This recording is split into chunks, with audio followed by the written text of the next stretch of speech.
제가 지난 12월 달에 우리 진리횃불교회를 방문했고 오늘 두 번째로 7개월 만에 여러분 앞에 서게 되었습니다. 오늘 우리 본당에는 소수의 성도들이 모여 있지만 아마 온라인으로 여러분들이 이 말씀을 경청할 줄 압니다. 모두에게 이 말씀을 함께 나누는 모든 분들에게 하나님께서 충만한 은혜로 축복해 주시기를 간구합니다.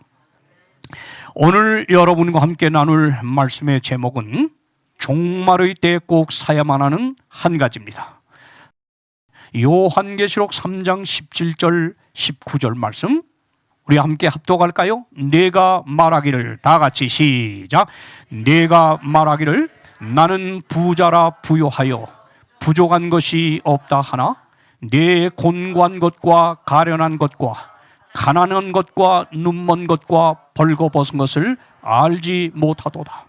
내가 너를 권하노니 내게서 불로 연단한 금을 사서 부요하게 하고 흰옷을 사서 입어 벌거벗은 수치를 보이지 않게 하고 안약을 사서 눈에 발라 보게 하라. 물은 내가 사랑하는 자를 책망하여 징계하노니 그러므로 내가 열심을 내라 회개하라. 우리 방금 읽은 이 본문의 말씀은 이 종말의 때 살아가는 하나님의 백성들, 이미 무너져버린 우리의 영적 삶의 회복과 부흥을 위해서 하나님이 매우 엄중하게 강력하게 보내는 호소의 기별입니다. 이 기별은 바로 무너진 우리의 신앙의 회복과 부흥을 위해서 꼭 사야만 하는 세 가지를 여기 강력하게 호소하고 있는 것입니다. 그 첫째가 뭐예요? 불로 연단한 금을 사가지고 가난에 빠진 내 신앙을 부요한 신앙으로 바꾸라고 하는 것입니다. 흰옷을 사라. 흰옷을 사라고 하는 이 명령, 흰옷을 사서 내 벌거벗은 수치, 영적으로 발가벗은 몸을 가리우라고 하는 것입니다. 세 번째 명령은 뭐예요? 안약을 사라. 안약을 사서 이미 영적으로 멀어버린 내 눈에 발라 보게 하라고 하는 것입니다. 이건 매우 마지막 때를 살아가는 저와 여러분을 향한 아주 엄중한 기별입니다. 명령입니다. 자, 오늘 저는 이 세 명령 가운데서 두 번째 명령, 흰옷을 사서 벌거벗은 수치를 가리게 하라는 이 말씀을 집중적으로 여러분과 연구하려고 합니다. 흰옷을 사서 벌거벗은 수치를 가리게 하라. 여러분, 성경에 이 요한계시록 3장에 나오는 이 말씀 제외하고는 어느 곳에서도 흰옷을 사라고 하는 말을 기록하고 있지 않습니다. 오로지 한 번 마지막 때를 살아가는 라오디게아 교회 백성 저와 여러분을 향해서만 흰옷을 지금 사라고 하는 거예요. 왜 그럴까요? 왜 우리에게만 유독 흰옷을 사라고 주님이 지금 호소하고 있는 것일까요? 왜요? 여러분 이 말씀을 묵상하면서 좀 고민에 빠져본 적이 있습니까? 전 있습니다. 고민해야 합니다. 왜 라오디게아 교회 시대에 살고 있는 저와 여러분을 향해서는 흰옷을 값없이 거저준다고 하지 않냐고 사라고 하냐 이겁니다. 여러분 이건 대단히 중요한 영적 의미가 숨어 있음을 저는 깨달았어요.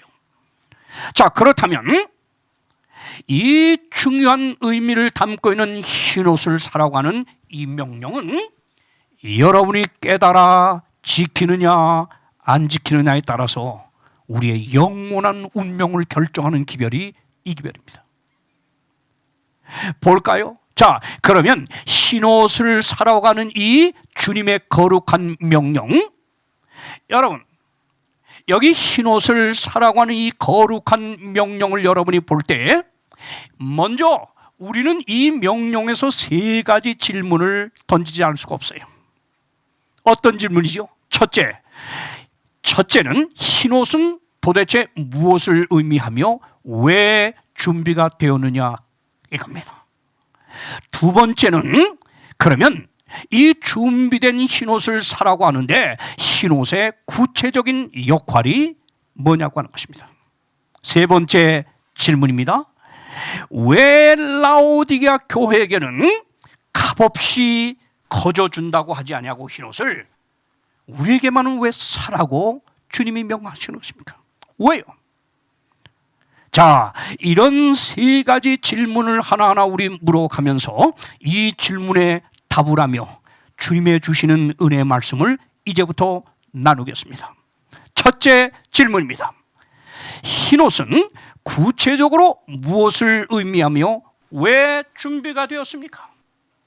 자, 우리 이 중요한 것에 대해서 우리 종종 좀 간과하는데요. 여기 흰옷이라고 할 때 성경 여러 곳에서 이 다른 다양한 표현을 쓰고 있어요. 마태복음 22장 11절에서는 흰옷을 예복으로 표현하고 있습니다. 임금이 손을 보러 들어올새 거기서 예복을 입지 아니하는 사람을 보고 가로되 친구여 어찌하여 예복을 입지 않고 여기 들어왔느냐 하거늘 하니. 자, 두 번째는요, 이사야 61장 10절에서 흰옷을 구원의 옷, 의의 겉옷이라고 표현하고 있습니다. 내가 여호와로 인하여 크게 기뻐하며 내 영혼이 나의 하나님으로 인하여 즐거워하리니 이는 그가 구원의 옷으로 내게 입히시며 의의 겉옷으로 내게 더하심이. 자, 여기는 뭐예요? 의의 겉옷, 구원의 옷으로 표현되고 있어요. 그런가 하면 여기 갈라디아서 3장 27절은 그리스도 옷으로 표현되었습니다. 누구든지 그리스도와 합하기 위하여 침례를 받은 자는 그리스도로 옷 입었느냐.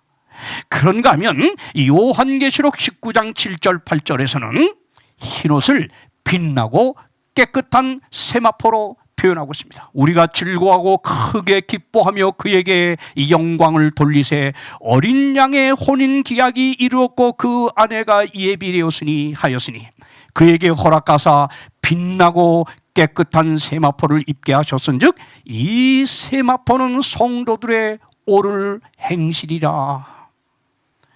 자, 마지막입니다. 이사야 52장 1절은 흰옷을 뭐라 그래요? 내 아름다운 옷을 입을지어다. 이제 다양한 표현으로 묘사된 흰옷, 우리가 필히 사야만 하는 흰옷은 다시 말해서 뭐예요? 예복이에요. 또 뭐예요? 구원의 옷이에요. 의의 겉옷이에요. 그리스도 옷이에요. 빛나고 깨끗한 세마포예요. 내 아름다운 옷이에요. 이것을 사라고 하는 거예요. 어떤 희생을 치러도 우리는 이 옷을 사야만 합니다. 그러면 우리가 꼭 사야만 하는 이 흰옷, 이건 도대체 무엇을 의미하느냐? 여기 영감의 책 마라나타 78쪽은 아주 자세하게 흰옷에 대한 의미를 이렇게 기록합니다. 순결한 흰 두루마기는 본래 우리의 시조가 거룩한 에덴에 있을 때 하나님께서 입혀주셨던 것이다. 사람들은 저희가 잃어버린 순결한 두루마기를 대신할 그 어떤 것도 만들어낼 수가 없다. 그리스도께서 친히 준비하신 옷만이 우리로 하여금 하나님 앞에 서게 할 수 있다. 그리스도께서는 이 옷 곧 그리스도의 의의 두루마기를 회개하고 믿는 모든 자에게 입혀주실 것이다. 하늘 배틀에서 짠 이 두루마기 흰옷은 사람이 만든 실은 한 올도 섞이지 않았다. 인간으로 나타나신 그리스도께서는 완전한 품성을 나타내셨고 이 품성을 우리에게 나눠주신다. 그런가 하면 교회 증언 4권 88쪽은 흰옷에 대하여 이렇게 결론을 짓습니다. 흰옷은 품성의 순결, 곧 죄인에게 나눠주시는 그리스도의 의다. 이것은 정말로 하늘의 직물로 짠 옷이며 자발적인 순종의 삶을 위해 그리스도에게서만이 살 수 있는 옷이에요. 자, 여러분, 이 말씀을 지금 종합해 보니 이겁니다. 흰옷, 우리가 꼭 사야만 한 흰옷을 지금 뭐라고 표현했어요? 흰 두루마기요, 순결한 두루마기요, 그리스도의 의의 두루마기라고 하고 결론을 어떻게 줬어요? 죄인에게 다 같이 뭐라고요? 죄인에게 나눠주시는 뭐요? 그리스도의 의다. 여러분,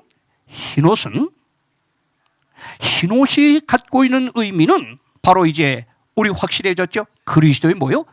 의입니다. 그렇다면 하나님께서 흰옷, 우리가 꼭 사야만 하는 이 흰옷이요, 우리의 영적 회복과 부흥을 위해서 꼭 사야만 하는 이 흰옷, 다시 말해서 뭐요? 그리스도의 의. 예수 그리스도의 삶을 통하여 준비된 이 그리스도의 의를 준비하신 이유가 도대체 뭡니까? 왜 준비하셨습니까? 마라나타 78쪽을 다시 한번 보세요. 준비한 이유를 보세요. 순결한 흰 두루마기는 본래 우리의 시조 아담 하와가 거룩한 에덴에 있을 때 하나님께서 입혀주셨던 것이다. 무슨 말이에요? 인간 아담 하와가 하나님의 형상을 따라 완전하게 지음받았을 때는 하나님이 요구하는 의를 이룰 수 있는 능력이 있었어요. 능력이 있었어요. 하나님의 율법에 온전히 순종하는 온전한 의를 하나님 앞에 드릴 수 있는 능력이 우리에게 있었어요. 그런데 이 능력이 상실됩니다. 보세요. 사람들은, 보세요. 아담 하와죠. 사람들은 저희가 잃어버린 순결한 두루마기를 대신할 그 어떤 것도 만들어낼 수 없다. 다시 말하면 의를 행할 수 있는 능력을 지녔던 아담 하와가 이 죄짓고 타락하면서 인간에게 주어졌던 의를 행할 능력이 떠났어요. 상실됐어요. 인간에게는 죄된 본성이 자리 잡으면서 하나님이 요구하시는 온전한 의를 이룰 수 있는 능력 자체가 우리에게는 1%도 없어졌어요. 남질 않았어요. 없어요. 자, 보세요. 이 흰옷을 하나님이 예수님의 삶을 통하여 준비하는 이유가 그러기 때문에 그런 거예요. 보세요. 여기 정로의 계단 62쪽은 이렇게 말씀합니다. 영생을 얻는 조건은, 요거 잘 보세요. 영생을 얻는 조건이 뭐예요? 지금도 옛날 에덴 낙원에서 우리의 시조 아담 하와가 타락하기 전과 똑같으니 뭐예요? 완전한 순종을 통하여 완전한 의를 드리는 것이 영생의 조건이었어요. 그런데 죄짓고 타락하여 이 의를 행할 능력을 상실한 우리 인간에게 여전히 잃어버린 영생을 얻기 위해서는 뭘 요구해요? 이거예요. 다 같이 읽읍시다. 시작. 하나님의 율법을 온전히 순종하는 뭐가 요구돼? 완전한 의가 우리에게 요구되고 있어요.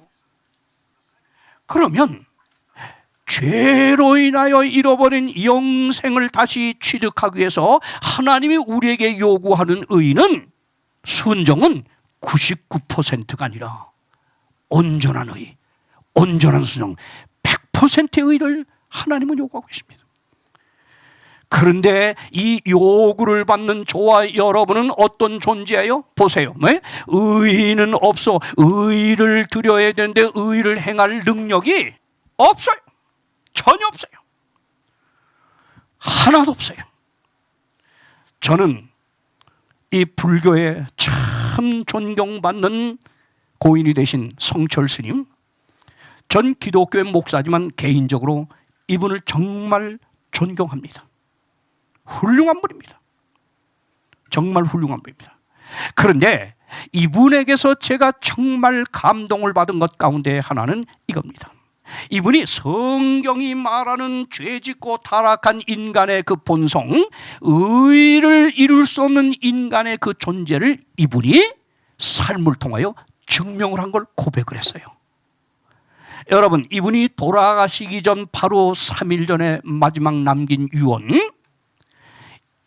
이 열반송에 남긴 그 시 가지고 여러 소랑설의 말이 많고 비판도 많습니다만, 저는 그분이 그 글을 쓴 진심은 잘 모르기 때문에 전 절대 비판할 마음이 없습니다. 단 한 가지 제가 동의하고 감사한 게 뭐냐, 이분이 기독교로 말하면 의에 이르기 위해서요, 선에 이르기 위해서요, 정좌부라 8년을 해. 8년. 정좌부라 뭔지 알죠? 양반다리 딱 꼬고 앉아서 8년 동안 등을 기대도 안 보고 누워보지를 않습니다. 8년입니다. 인간이 행할 수 있는 고행의 한계를 이분은 넘어섰습니다. 최고입니다.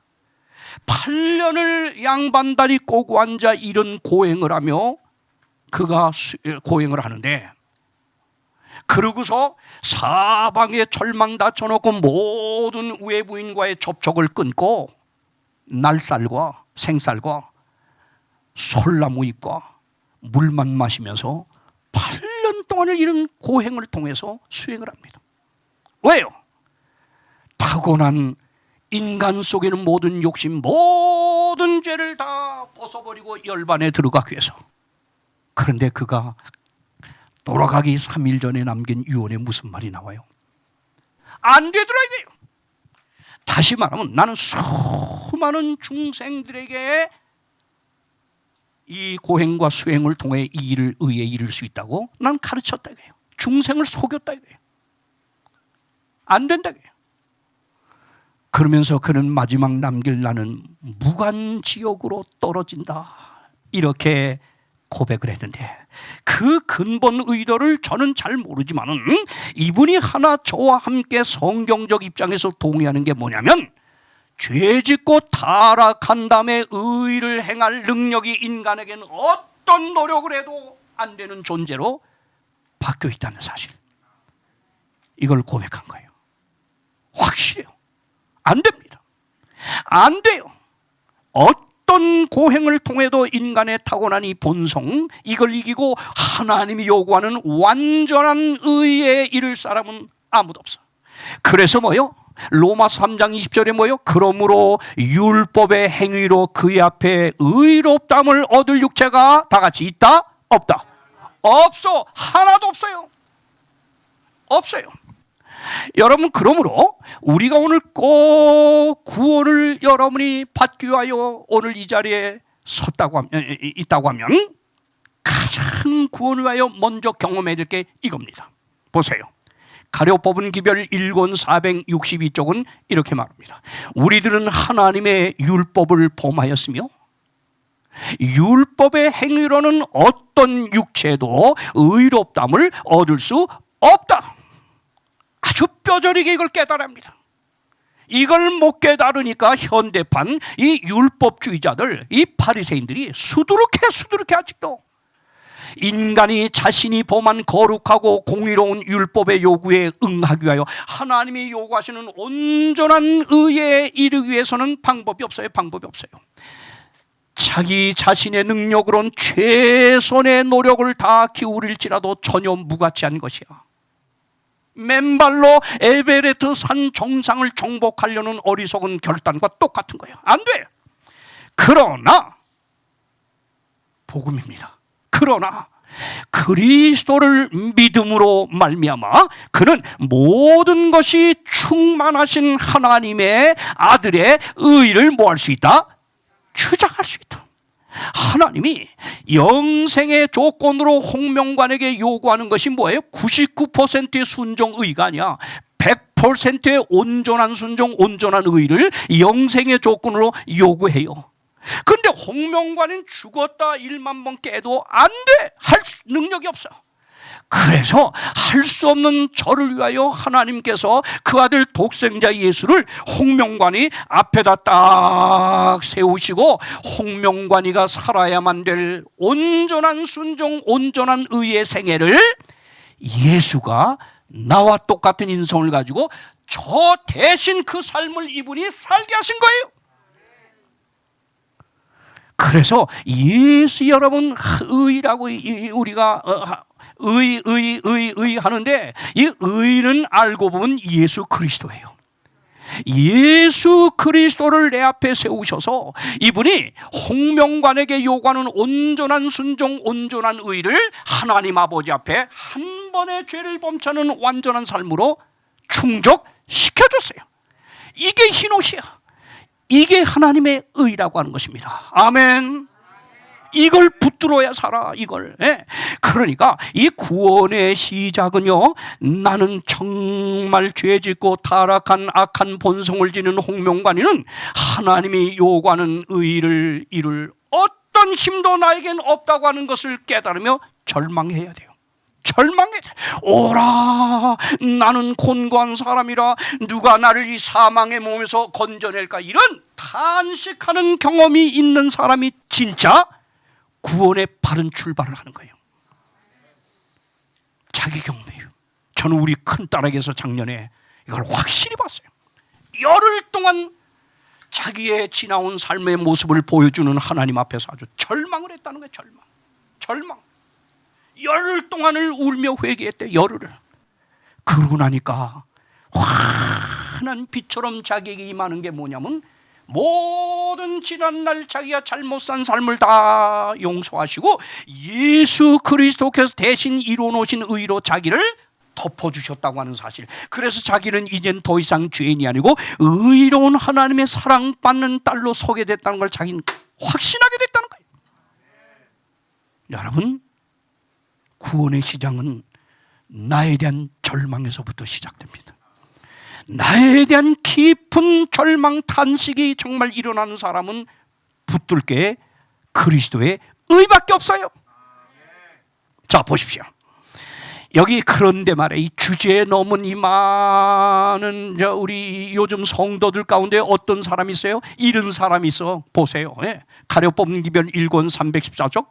사람은 본능적으로 자신의 선행을 의지하는 습관이 있다.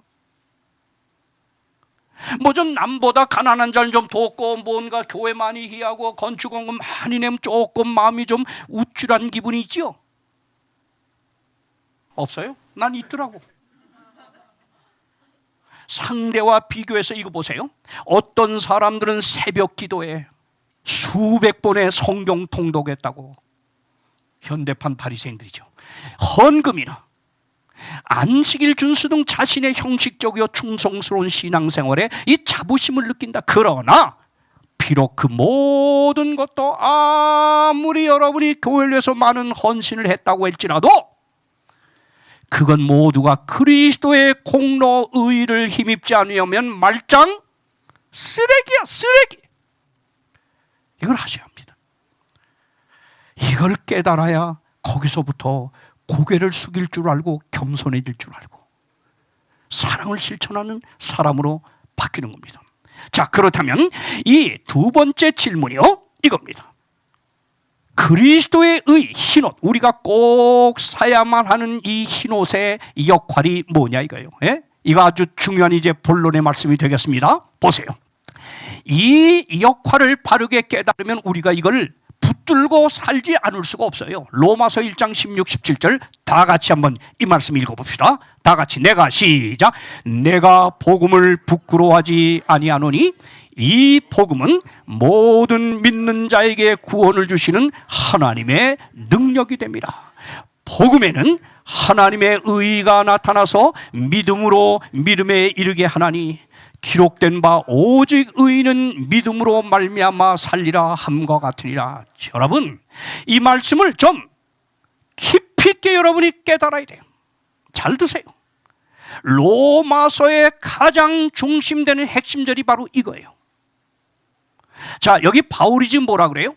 내가 복음을 부끄러워하지 아니한다 그랬는데 복음이 뭐지요?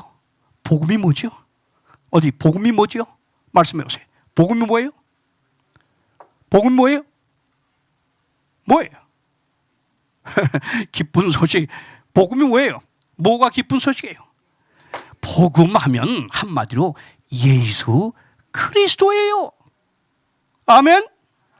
자, 이 사도 바울일 당시에 로마 시대의 이 사람들은 다 십자가를 혐오의 상징으로 알고 고개를 돌렸다 그랬어요. 그런데 바울이 지금 당당하게 뭐라 그래? 네?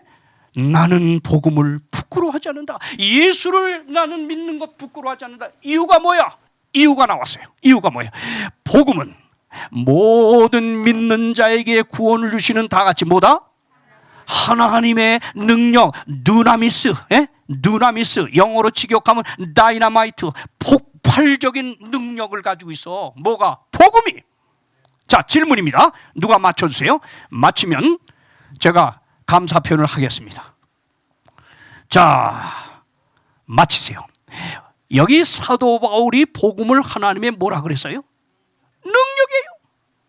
복음, 예수 그리스도를 경험하면 우리 삶에 아주 폭발적인 변화가 일어나. 아멘? 그러면 복음이 하나님의 능력인 이유가 뭘까요? 복음이 하나님의 능력인 이유가 뭘까요? 예? 제가 자꾸 이리로 나가지 않아야 되는, 자꾸 나가게 돼서 미안합니다. 자, 복음이 하나님의 능력인 이유가 뭐예요? 여기에 답이 나왔죠? 17절 보세요. 복음이 하나님의 능력인 이유는, 우리를 구원하는 능력인 이유는 다 같이 그 이유가 뭐야? 시작. 복음에는 하나님의 의가 나타났다는 거야. 이거예요. 저와 여러분을 살리는 것은 하나님의 의야요. 요한계시록 다니엘 기별이 아니에요. 안식일 진리가 아니에요. 여러분과 저를 살리는 유일한 기별은 바로 하나님의 의입니다. 아멘. 성경에서 하나님의 의라고 하는 단어를 다 골라 빼버리면 성경은 휴지조각입니다. 성경의 아주 핵심, 심장과 같은 단어는 하나님의 의. 이게 저와 여러분을 살리는 거예요. 복음이 하나님의 능력인 이유가 다 같이 뭐예요? 하나님의 의가 복음에 나타났어. 그러면 이 하나님의 의, 복음에 나타난 하나님의 의가 우리를 위하여 하는 역할이 뭐예요? 우리의 구원을 위하여 하는 역할이 뭐예요? 그 답이 나왔죠? 아하, 복음에 나타난 하나님의 의가 저와 여러분을 뭐예요? 믿음으로, 다 같이 뭐예요? 믿음으로 믿음에 이르게 한다는 거예요. 이게 무슨 말이죠? 이건 신학적인 용어로 말하자면 우리가 처음 예수 믿고 구원받는 경험을 칭의라고 하지요. 죄의 형벌 아래 있던 사형수와 같은 나를 놓아서 완전히 의로운 사람으로 세워주는 걸 칭의라고 그러죠. 그 다음에 칭의로 끝나는 게 아니라 칭의된 사람은 그 다음에 날마다 주의 품성을 향하여 닮아가는 성화의 경험을 갖지요. 죽을 때까지. 그러다가 넘어졌다 일어졌다를 반복하면서 끊임없이 주를 향하여 자라가던 우리가 예수님 죄와 상관없이 이 땅에 재강림할 때 우리가 어떻게 돼요? 영화롭게 돼요. 이 칭의와 성화와 영화를 이끌어가는 이 삶이 뭐냐? 믿음으로 믿음에 이르게 하는 거예요. 우리를 믿음으로 믿음에 이르어서 끝내 하늘나라 가게 하기까지 이 모든 일을 가능하게 하는 원동력이 뭐다? 하나님의 의요. 하나님의 의요. 여러분이 이렇게 보면 이 하나님의 의는 대단히 여러분과 저의 구원의 정말 핵심이 아닐 수가 없습니다. 자, 여기 보세요. 자, 이제 이걸 도표를 한번 좀 봅시다. 내가 복음을 부끄러워하지 않는다. 이유가 뭐였어요? 다 같이 이유가 뭐였어요? 복음은 하나님의 능력이었기 때문에. 그런데 복음이 하나님의 능력인 이유는 뭐였어요? 복음에 뭐가 나타났어요? 저와 여러분을 살리는 하나님의 의, 흰옷이 여기에 준비되어 있어요. 아멘. 자, 그러면 하나님의 의가 저와 여러분의 구원을 위하여 하는 일이 뭐예요? 그 역할이 뭐예요? 다 같이 뭐예요?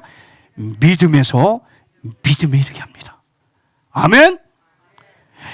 하나님의 의를 주구나 사나 붙들어야 사는 거예요. 이걸 붙들어야 변화돼요. 이걸 붙들어야 끝내 영화로운 경험을 갖게 되는 거예요.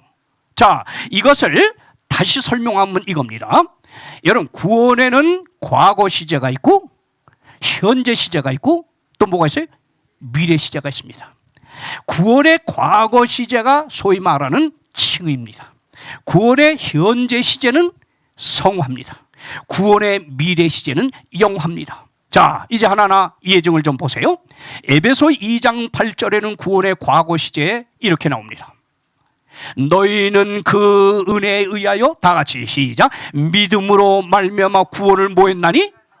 이미 얻어놓은 거야. 이거 봐요. have been saved. 이미 구원을 받아놓은 구원입니다. 이게 바로 과거 시제, 이게 칭의된 경험입니다. 이게 하나님의 의로만 가능한 겁니다. 아멘이죠? 하나님의 의로만 가능합니다. 여기 빌립보 여기 2장 12절 보면 두렵고 떨림으로 너희 구원을 이루라 그랬는데, 요걸 보세요. 영을 보면 continue to work out, continue to work out your salvation. 이게 무슨 말이냐? 우리가 일단 하나님의 의를 붙들고 구원을 받아서 의로운 자가 되었으면, 우리가 하늘에 살고 있는 게 아니고 이 죄 많은 세상에 살고 있기 때문에 날마다 눈만 뜨면 외부로부터는 죄의 유혹과 부딪혀요. 또 이 타고난 악한 나쁜 본성과 늘 싸울 수밖에 없는 우리 삶이에요. 여기서 두려움과 떨림으로 너희 구원을 이루라, continue to work out이라고 하는, work for가 아니야. work for면 구원을 위해서 우리가 열심히 노력을 해야 돼. 그게 뭐예요? 율법주의자예요. 근데 여기는 work for가 아니고 work out. 이 말은 뭐예요? work out your salvation. 이미 하나님의 의, 하나님의 은혜로 얻어놓은 구원을 두려움과 떨림으로 지키라는 거예요. 이게 성화예요. 아멘입니까? 자, 그 다음에 구원의 미래 시제는 이렇습니다. 로마서 5장 9절, 그러면 이제 우리가 그 피를 인하여 의롭다 하심을 얻었은즉 더욱 그로 말미암아 진노하심의 구원을 뭐 할 것이니? 얻을 것이니. 요건 현재예요. 요거는 과거예요. 요거 보세요. shall we be saved. 미래에 얻을 구원. 이 죄 자체로부터 우리는 완전히 이제 건짐을 받고 내 죄의 본성에서 완전히 끝나는 미래 구원이 있어요. 아멘. 그러므로 여기 구원의 과거, 현재, 미래 시제가 있는데요. 자, 그럼 우리 하나하나 좀 보겠습니다. 여러분, 먼저 과거 구원입니다. 죄의 형벌 아래 있던 우리가 구원받는 경험, 에베소 2장 8절 유명한 절 다 알죠?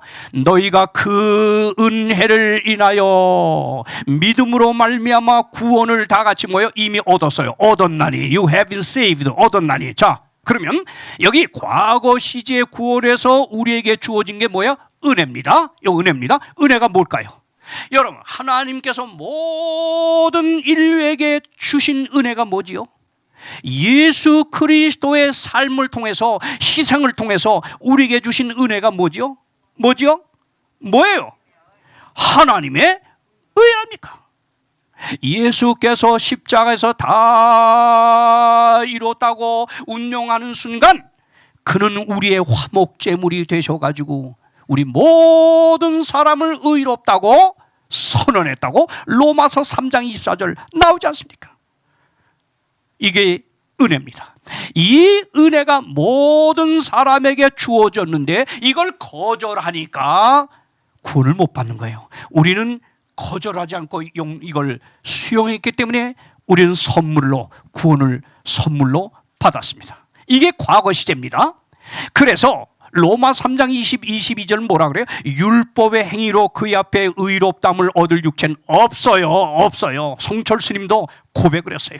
이제는 율법 외에, beside the law, 율법을 지켜서 하나님 앞에 설 수 있는 길은 없어요. 불가능해요. 근데 율법에, 시작, 하나님의 한 의가 나타나니. 어디에 나타났어요? 어디에? 복음, 예수의 삶에 나타났어요. 아멘. 나타났나니 예수 그리스도를 믿음으로 말미암아 다 같이 뭐요? 모든 믿는 자에게 미치는 하나님의 의인이 차별이 있다 없다? 모든 자에게 이걸 미치는 거예요. 이걸 믿음으로 오늘 받아들이는 순간 여러분은 이미 구원을 받은 거예요. 아멘.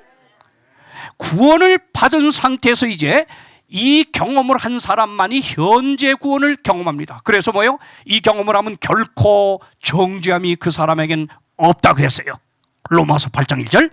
자, 그러면 여기 봅시다. 구원의 이제 현재 경험으로 들어갑니다. 자, 여러분, 하나님의 의를 힘입어 이제 죄의 형벌 아래 있던 우리가 다시 의로운 자의 위치에 서서 구원을 받아 기뻐하며 하나님의 자녀로 살아갈 때 날마다 눈만 뜨면 외부로부터 오는 죄의 유혹이 있어요, 없어요? 스마트폰을 가지고 장난치면 게임이든 이것저것 지저분한데 유혹이 있어요, 없어요? 있어요, 없어요? 여러분, 또 그거보다 더한 건 내 타고난 요 나쁜 악한 본성이 자꾸 나를 힘들게 어렵게 실패하게 하는 적이 있어요, 없어요? 있지요. 있지요. 그러면 네 외부로부터 오는 죄의 유혹과 내 타고난 본성을 이기면서 하나님의 품성을 닮아가게 하는 그 원동력이 뭐지요? 여러분의 결심입니까? 여러분의 결심입니까? 여러분이 반복되는 결심. 내가 이제 다음 주일부터는 내가 아무개를 미워하지 말아야지. 내가 다음부터 남편에게 바가지 긁지 말아야지. 내가 다음부터 내 아내에게 화를 내지 말아야지. 자식들에게 잘해야지. 됩니까? 돼요, 안 돼요? 왜 안 돼? 돼야 정상인데 왜 안 돼? 여러분 자신의 반복되는 결심을 하고 또 결심을 하고 이를 악물고 하면 될 줄로 지금 착각을 하셔. 여러분이 죄를 안 짓고자 하는 결심을 하는 건 아주 훌륭하고 좋은 겁니다. 그러나 그것이 여러분을 죄 안 짓는 사람으로 이끌어주지는 않습니다. 뭐냐? 내 악한 본성을 이길 수 있는 유일한 에너지, 힘은 내 결심이 아니라 하나님의 은혜예요. 하나님으로부터는 하나님의 은혜를 여러분 말씀과 기도나 여러 다양한 방법을 통해서 경험하게 되면 그 은혜가 내 안에 차고 넘칠 때 여러분의 타고난 본성을 이길 수가 있는 것입니다. 볼까요? 한번 보세요. 우리 기본 교리 112쪽은 분명히 이렇게 가르치고 있어요.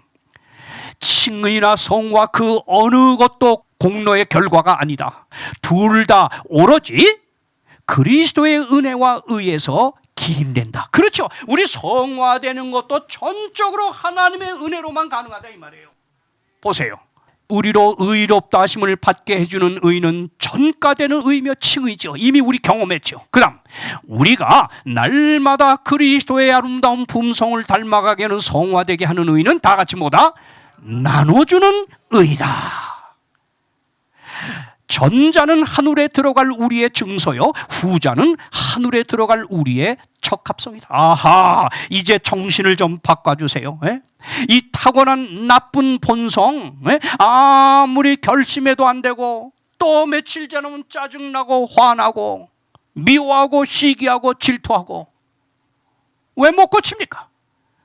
여러분이 이것을 극복하고 이기게 하시는 그 에너지, 하나님의 은혜를 여러분이 경험하지 않고 있어요. 아무리 여러분이 예언에 정통하고 다니엘 계시록을 들여다보고 별거 아주 척척 박사가 돼도 그것이 여러분을 성화케 하는 에너지가 아니라 예수 그리스도, 우리의 의가 되신 그리스도를 날마다 그 은혜를 경험해야 그것에 의하여 내 타고난 본성을 이기고 모든 외부로부터 유혹을 이길 수 있음을 믿습니다. 자, 여기 봐요. 그래서 이 나눠주는 의가 우리를 변화시키는 거야. 그래서 흰옷을 사야 돼. 흰옷을, 하나님의 의를 날마다 이걸 여러분이 사고 붙들어야 돼요. 여러분이요. 보세요. 그대들은 그대 자신을 바치기를 원하나 도덕적 힘이 약해서 유혹의 종이 되고 죄악적 생애 습관의 지배를 받고 있다. 그대들의 약속과 결심은 다 같이 뭐하고 있다? 여기 영어 종로의 계단은 sending rope라 그러세요. 모래줄. 저도요, 전 청년 시절에 이 교회에 입문한 다음에 얼마나 열심히 믿었는지 아마 둘째가라면 서러울 정도로 열심히 믿었던 사람입니다. 전도도 정말 전도 왕이라고 부를 정도로 열심히 했습니다. 그런데 제가 했던 그 당시에 그 모든 열심의 동기는 율법주의자였어요. 그렇게 열심히 하면서 나는 뿌듯함을 느꼈고 다른 성도들보다 나는 훨씬 훌륭함을 내 스스로 느꼈어요. 그런데 그렇게 열심히 하고 결심도 하고 화를 안 내려고 또 결심하고 결심해도 또 무너지고 또 무너지고 안 되는 거예요. 안 돼요. 여러분, 우리 대쪽에 유명한 청소년 부장이 계시는데 이분이 자기 개인 간증을 하는데 고등학교 시절에 이제 그 노동해서 돈을 벌기 위해서 학교 목장에 가서 일을 하는데 여름에 뜨거운 여름날 이 소 우유를 짜고 있었어요. 이 뜨거운 여름에 소조 짜는데 이 똥파리들이 막 이제 소 그 엉덩이에 똥 묻은 엉덩이를 막 간질간질 할 거 아닙니까? 그러니까 이 앉아서 우유를 짜고 있는 이 청소년 부장 땀을 흘리며 짜고 있는데 이 소가 자기 궁둥이를 간질간질하는 이 파리를 쫓느라고 똥 묻은 꼬리를 갖다 확 휘둘렀는데 누가 맞았어요? 이 청소년 부장이 맞은 거야. 똥 묻은 꼬리로. 그 순간 화가 팍 나가지고 참을 수가 없어서 소조 짜던 걸 멈추고 소를 막 들고 팼대요. 패고 나서 시간이 조금 지나니까 성질이 가라앉으니까 후회가 돼 안 돼? 야, 내가 소보다 못하구나. 소가 뭘 알아서 나를 때렸다고 그걸 참지 못하고 소를 이렇게 패다니 이렇게도 변화되지 못한 자기가 너무 미운 거라. 그래서 소조 짜는 걸 멈추고 이제 헛간으로 터덜 가서 회개는 해야 되니까 무릎을 꿇었대요. 기도를 했대요. 하나님, 제가 아직도 변화되지 못해서 참지 못하고 아무것도 모르는 소를 이렇게 때렸습니다. 다시는 소를 때리지 않겠습니다. 용서해 주세요. 다시는 안 때리겠습니다. 굳게 결심하고 돌아와서 또 소젖을 쫙쫙 땀을 흘리고 짜는데 소가 뭘 합니까? 그렇게 두들겨 맞은 소가 또 똥 묻은 꼬리를 또 후들렀어요. 두 번째 맞는 순간 다시는 소를 때리지 않겠다는 그 결심은 까맣게 잊어버리고 소를 또 들고 팬 거예요. 또 시간이 지나 성질이 가라앉으니까 또 후회가 되는 거야. 내가 왜 이랬지? 그래서 회개는 또 안 할 수가 없어서 헛간에 가서 두 번째 또 기도했대요. 하나님, 내가 결심했는데 이 결심을 못 지킨 이 변화되지 못한 저를 용서해 주세요. 두 번째 기도를 하고 이랬대요. 다시는 안 때리겠습니다. 다시는 안 때리겠습니다. 굳게 결심하고 와가지고 이제 세 번째 앉아서 또 쫙쫙 짜는데 이번에는 소가 겁이 났는지 꼬리를 안 누들래. 다행이다. 그러고 소젖을 다 짜고 다음 소젖 짜려고 일어나는 순간인데 이렇게 소를 들고 패고 회개하고 들고 패고 회개하고 이 난리를 치면서 짜는 하얀 밖에서 남긴 하얀 우유에 이놈의 소가 똥 묻은 뒷발을 들더니 첨보동 땅 뜨라는 거예요. 그걸 보는 순간 앞이라 캄캄하더래. 그래서 몽둥이 들고 소 얼굴이고 코고 막 들고 팼대. 너무 속이 상해서. 시간이 지나니까 또 분이 가라앉고 나니까 후회가. 내가 이렇게 변화되지 못했구나. 그래서 이제 기도하러 가야 되는데 기도할 염치가 있어 없어? 없어. 그래서 막 엉엉 울었대요. 이거 아무리 결심해도 안 되니까 어떻게 되는가? 엉엉 울다가 헛간으로 다시 가서 기도를 하려고 무릎을 탁 꿇었는데 그때 깨달음이 왔대요. 내 이 타고난 급한 이 못된 성격이 내 결심으로만 고쳐지는 게 아니구나. 이게 아니구나. 내가 이 타고난 본성을 이기려면 정말 하늘로부터 오는 특별한 은혜를 받지 않으면 안 되겠구나. 이걸 그때 깨달았대, 자기가. 그래서 그가 이래요. 내가 기도하기를 마지막에 하나님, I cannot obey you. 그랬어요. I cannot obey you. 내가 당신께 순종할 힘이 없습니다. 이렇게 내가 하지 못합니다. 난 할 수 없습니다. But I need your help. 당신의 도우시는 은혜가 제겐 지금 필요합니다. 당신의 은혜가 필요합니다. 저에게 이길 수 있는 은혜를 좀 주세요. 그래서 그때부터는 자기 결심을 신뢰하는 신앙에서 예수 그리스도의 은혜를 의지하는 신앙으로 바뀌기 시작했다는 거예요.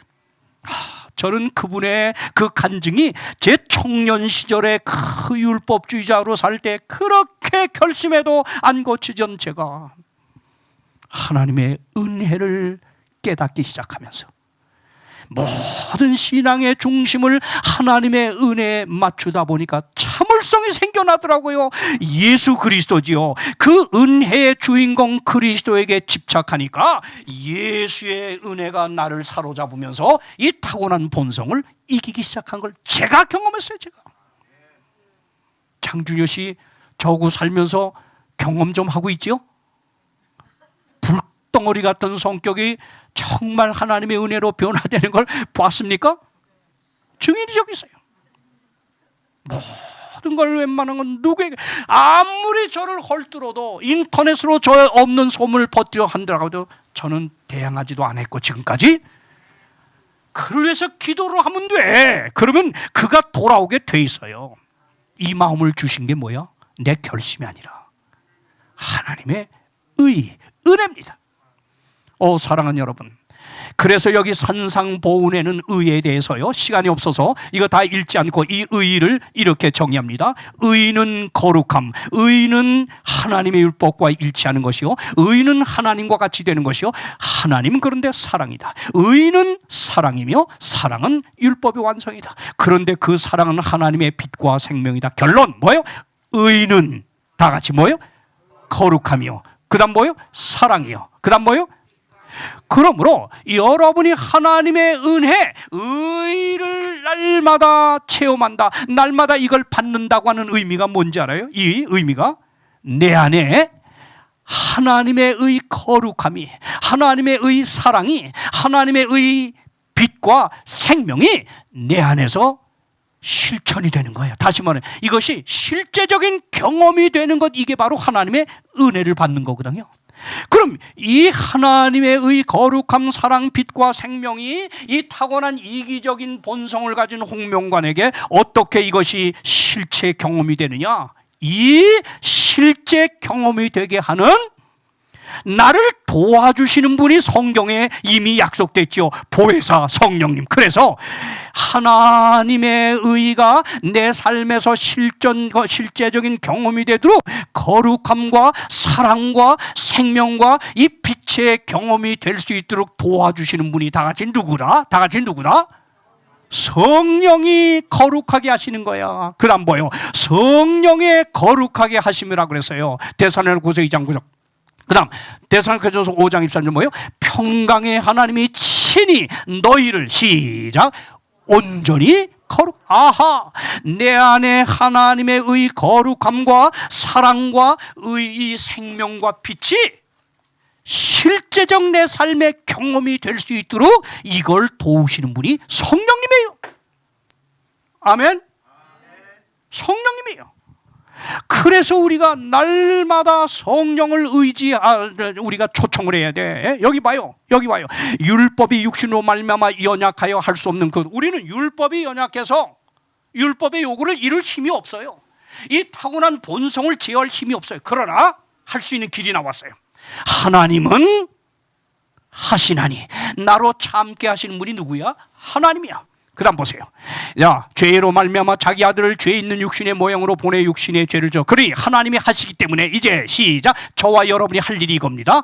자, 시작. 육신을 따르지 않고 그 영을 따라 행하는 우리에게 이거예요.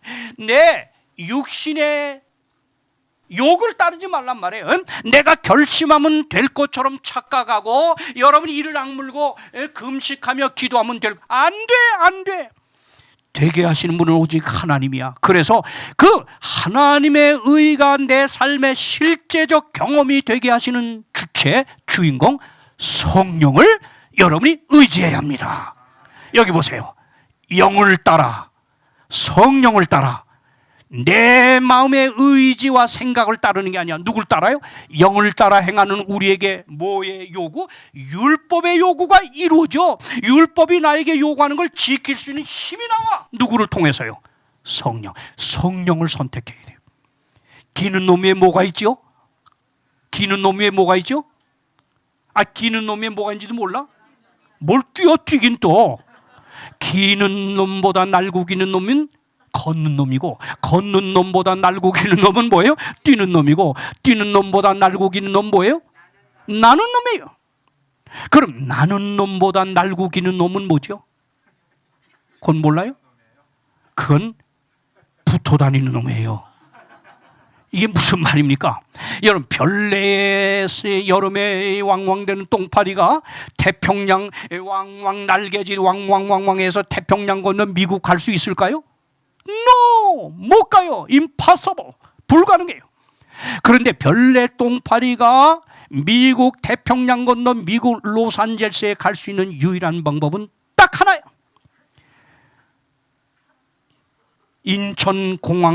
인천공항행 리무진에 일단 붙어야 돼. 그 다음에 이 인천공항에 도착해서 할 수고는 딱 하나야. 그 리무진에서 다시 미국 로스앤젤레스행 갈기 점버 747 비행기로 옮겨서 붙으면 돼. 그러면 똥파리가 요금 하나 안 내고 힘 하나 안 들이고 그 먼 태평양 건너 어디 갈 수 있어요? 미국 갈 수 있어요. 여러분, 우리가 한마디로 속된 말로 똥파리가 돼야 돼. 우리가 하늘나라 가는 것이 그렇게 고행을 하고 힘을 들여가는 것이 아니에요. 하늘을 갈 수 있는 모든 길을 친절하게 안내하여 넘어지면 일으켜 세우고 격려하고 도와주시는 분을 예수님이 이 땅을 떠날 때 이미 약속해서 다른 보혜사 나 대신 성령님을 보내서 너의 모든 길을 안내할 테니 그분만 의지하라. 이렇게 아멘들 하지만 실제 요 시간이 끝나고 돌아가면 말짱 도루묵이야. 내가 잘 알아. 안 해. 저는 매일 새벽에 매일입니다. 하루도 걸릴 수 없습니다. 적어도 1시간을 제가 매일 기도하는 중에서 이 3분의 1, 20분 정도는 저를 위한 기도입니다. 제가 성령을 의지하지 않고는 오늘 하나님께로부터 주시는 은혜와 의를 힘입지 않고는 제가 타고난 본성을 오늘 이길 수 없습니다. 외부로부터 죄의 유혹을 제가 벗어날 수가 없습니다. 하나님 도와주셔야 되겠습니다. 이걸 제가 매일매일 정말 3분의 1은 저를 위한 기도입니다. 저를 돌아봅니다. 그렇게 기도하고 나면 오늘 저와 분명히 함께할 정말 알지 못하는 길 내비게이션 튀고 따라가는 것과 똑같아.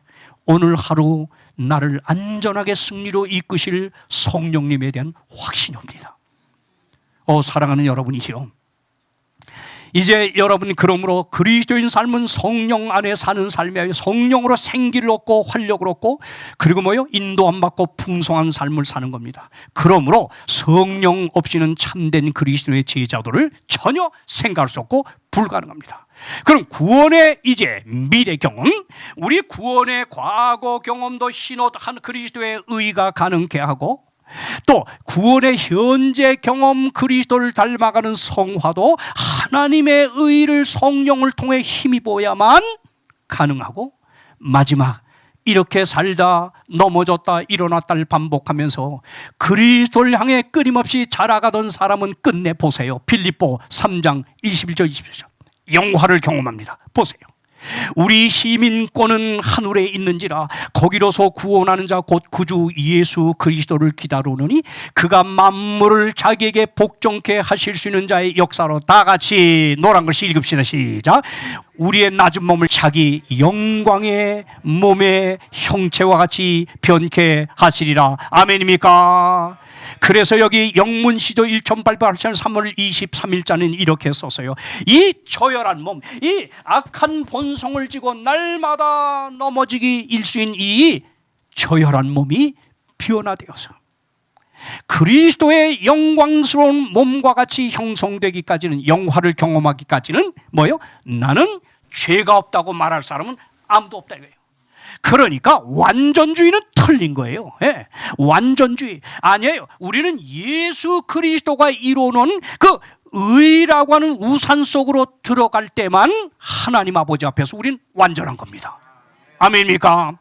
그러므로 죽으나 사나 우리가 붙들고 살아야 될 건 하나님의 의. 그래서 여기 목사에게 보내는 권면 456쪽은 믿음으로 말미암는 의라는 게 뭐야? 칭의, 성과, 영화를 포함한 믿음으로 말미암는 의란 인간의 자랑, 영광 모든 건 쓰레기처럼 내버려야 돼요. 내버려야 돼요. 그 다음 보세요. 인간 스스로 해내지 못하는 것, 믿음으로 말미암아 우리가 의롭게 되고 변화되어 영화되는 건 우리가 할 수 있는 게 아니야. 이건 하나님만이 할 수 있는 거예요. 하나님의 사업을 말한다. 아멘입니까? 여기 25년 동안 아주 훌륭하게 살아온 한 목사님이 이렇게 말했어요. 내가 25년 동안 그리스도로 살면서 말씀과 경험을 통해 배운 진리가 하나 있습니다. 그것은 다름 아니라 내가 만약 예수님께서 말씀하신 것처럼 끝까지 견뎌서 마지막에 구원을 받고 영원한 하나님의 나라에 들어가게 된다면 그 모든 것은 오직 하늘 배틀에서 짜여진 의, 즉 그리스도의 의에 오신 나를 완벽하게 덮었기 때문이라는 것입니다. 나는 죄를 극복할 수 있습니다. 송합니다. 그것은 나로 하여금 여러 차례 죄를 이기게 하는 하나님의 은혜를 통해서입니다. 나는 품성의 결점들을 극복할 수 있습니다. 이 역시 나에게 주어진, 보세요, 성화마저도 내 결심의 산물이 아니야. 내 노력의 산물이 아니에요. 이거 보세요. 이 역시 나에게 주어진 하나님의 은혜를 통해서입니다. 동의합니까? 나는 모든 사람, 심지어 원수라도 사랑할 수 있습니다. 이 역시 여전히 배워가는, 다 같이 뭐예요? 하나님의 은혜를.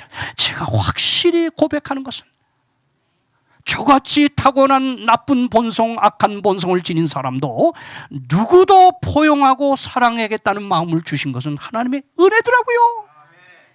진심으로 제가 고백합니다. 저 하나도 불편한 사람이 제 삶, 제 이 마음구석에 없어요. 아무리 제가 행정자로서 오랫동안 지내서도 자칫하면 생길 원수들도 제가 다 감쌌어요. 왜? 복음이 그렇게 가르쳐 주더라고요. 사랑하는 여러분, 이제 마치면서요, 그렇다면 왜 라오디게아 교회에게는 흰옷, 그리스도의 의를 값없이 준다고 하지 아니하고 다 같이 뭐하라 그래요? 뭐하라 그래요? 사라 그래. 이유가 뭐예요? 여러분, 사라고 하는 것은 거래입니다. 거래입니다. 우리가 필요한 것을 우리가 갖기 위해서는 그것에 상응하는 값을 지불해야 합니다. 우리를 죄의 형벌로부터 구원하여 의로운 사람으로 세워주시고, 그리고 날마다 은혜를 통하여 의로운 사람답게 살게 해주시고, 끝내는 죄의 본성으로부터 벗어나 영화로운 사람이 되게 하기까지 이 공로자는 하나님의 의인데, 흰옷인데, 이것을 뭐라고요? 사라고 하는 건 뭐냐? 여기에 내가 이것을 내 것으로 경험하려면 사라, 값을 지불하라는 거예요. 왜 라오디게아 교회에게만 유독 우리에게 값을 지불해야 이 의, 하나님의 의, 흰옷을 준다고 하는 겁니까? 왜요? 왜요? 이 사라고 하는 명령이 있기 전에 먼저 라오디게아 교회가 스스로 이미 자랑을 했어. 17절 뭐라 그랬어요? 내가 말하기를 나는 뭐다? 부자라, 부요하여 부족한 것이 뭐다? 없다. 여러분, 기독교 역사 2000년을 되돌아볼 때 이 마지막 시대를 말하는 라오디게아 교회 시대, 저와 여러분이 살고 있는 이 종말의 시대에 사는 그리스도인들처럼 풍요로운 세대에 살고 있는 시대는 없었어요. 한 번도 없었어요. 이렇게 물질적으로 풍요하고 문명의 이기를 만끽하며 사는 이런 시대가 언제 있었어요? 언제 있었어요?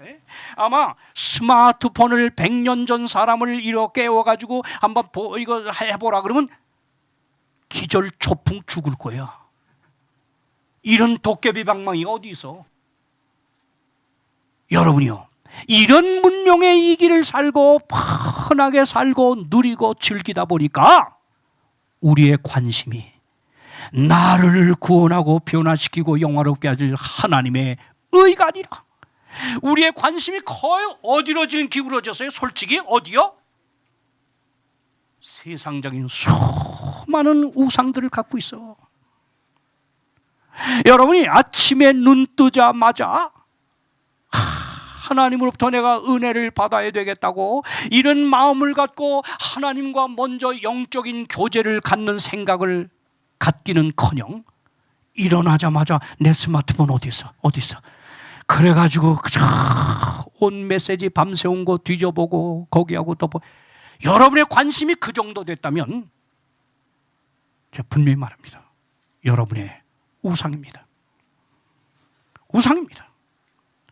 여러분 무엇을 첫째로 해야 돼? 너희는 먼저 first seek first His kingdom and His righteousness. 하나님의 의를 눈뜨면 제일 먼저 구하는 것이 여러분의 첫 번째 삶의 일이 돼야 돼요. 그러니까 변화가 안 되지. 여러분이 정말 나를 변화시키는 원동력 힘옷, 이 하나님의 의를 갈망하는 마음으로 여러분이 정말 주님의 의를, 은혜를 날마다 먼저 채워진다면 변화됩니다. 죄를 극복합니다. 해야 합니다. 아멘. 이거예요. 그거예요. 자, 이러니까 지금 내라는 거예요. 근데 우리 라오디게아 교회 시대는 물질 이런 것만이 지금 우리에게 우상이 아니라 보세요. 예. 이젠 우린 AI 시대에 살고 있어. 이제 조금 있으면 난 나이 들면 이제 운전 어떻게 할까? 우리 사람 뭐라 해달라고 하면 6살 차이니까 나보다 더 오래 운전을 하겠지 하고 난 운전 못하게 되면 해달라고 했는데 필요 없어. 이제는 뭐예요? AI. 내가 가고 싶은 목적지 100세나 노인이 땅 입력하면 그냥 사고 없이 데려다 주는 시대예요. 이러다 보니까 이 마지막 라오디게아 시대의 사람들은 하나님에 대한 필요를 점점 더 느끼지 아니하고 이런 인간이 만들어 놓은 AI 과학을 우상으로 따라가는 겁니다. 또 여기다 더해서 오늘 이 마지막 때 사실 여러분 살아가는 이 백성들을 우리 기독교인들 보면 너무나 신학적 지식이 홍수가 되다 보니까 순수히 성경으로 돌아가 성령의 음성을 통하여 말씀을 깨닫는 신앙이 아니라 많은 신학자들, 거짓 신학자들, 엉터리 신학자들, 자유주의 신학자들, 이런 사람들이 만들어낸 그 많은 이론들로 짜집게해서 내놓은 그 유튜브 방송들에 빠져가지고 신앙의 순수성을 잃고 있어요. 이게 다 잘못된 거예요. 구원을 이런 데서 찾으려고 그러면 여러분 빵이에요. 예? 여러분의 구원을 경험하기 위해서는 오직 흰옷 예수 그리스도의 삶을 통해 준비된 하나님의 의가 여러분 삶의 최고의 관심과 주제가 되기를 간절히 바랍니다. 여러분이요, 이런 것들을 내놓으라는 거야. 인간의 지식, 인간의 또 이 모든 즐기는 세상적인 것들, 하나님과 우리 사이의 관계를 방해하는 이 모든 세속적인 것들을 내놓으라는 거예요. 이거 봐요. 개혁이 따르지 않는 회개는 참된 회개가 아니다. 그리스도의 의는 그리스도의 의를 받아야 삽니다.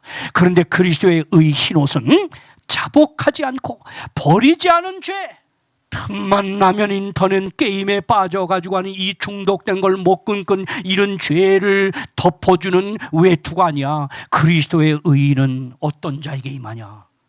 세상적인 속된 것들을 포기하는 겁니다. 내려놓는 겁니다. 비우는 자입니다. 이 결단을 하는 자에게 그리스도의 충만한 은혜, 의가 임할 줄 믿습니다. 이제 여기 로마서 13장 이 말씀을 보며 우리 마치겠는데요, 오늘 우리의 최고의 관심과 주제가 뭐해야 되냐? 하나님의 의만이 되어야 합니다. 또한 너희가 이 시기를 알거니와 자다가 깰 때가 벌써 되었으니 이는 이제 우리의 구원이 처음 믿을 때보다 가까웠습니다. 밤이 깊고 낮이 가까웠으니 그러므로 우리가 어둠의 일을 벗고 빛의 갑옷을 입자. 낮에와 같이 단정에 가. 다 같이 이제 읽어주세요. 다 같이 시작. 오직 주 예수 그리스도로 옷 입고 정욕을 위하여 육신의 일을 도모하지 몰라. 모든 인간의 자랑, 지식, 인간의 이론들은 쓰레기로 내버리세요. 오직 하나님의 의, 예수 그리스도의 의를 주장하면서 여기에 관심과 여기에 여러분의 모든 흥미를 가지면서 그리스도의 의 흰옷을 통하여 승리하시는 저와 여러분 모두가 되길 간절히 바라는 말씀을 마칩니다.